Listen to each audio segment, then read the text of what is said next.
চলেন বিয়ার খেলি। আচ্ছা ঠিক আছে, স্টার্ট করো। বিয়ার খেলবি তো ভালো কথা, আরেকজন ডাক। র্যান্ডম প্লেয়ার নিয়ে খেললে মাইনাস খাবি, আরেকজন ডাক। হ্যাঁ হ্যাঁ ঠিক বলছো। আচ্ছা দাঁড়াও, আমার ফ্রেন্ড লিস্টে একটা পিচ্চি আছে, আমি ওকে অ্যাড দিচ্ছি, ঠিক আছে? আচ্ছা ঠিক আছে, ডাকেন। এই ইসমাইল ভাই, আপনি দেখা যায় দুইটা মাল নিয়ে বসে আছেন।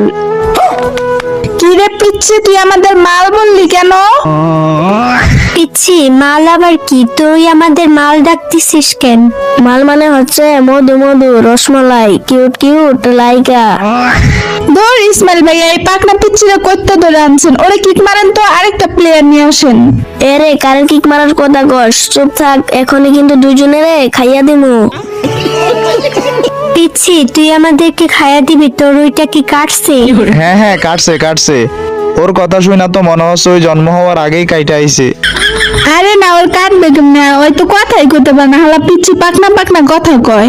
দেখিস না কথা কিভাবে কইতাছে, ভালো করে হালা পিচ্ছির বাচ্চা। পিচ্ছি তো কথা কইতে পারে না, ওই নাক দিয়ে কথা কইতেছে। ভাই এ ভাই তুই গ্রুপ থেকে বের হ, ভাই পাকনা ভাই তুই গ্রুপ থেকে বের হ। 1 বছর বয়সে খাচ্ছি, তোকে দুই দিনে আমি একাই খাই দিতে পারবো।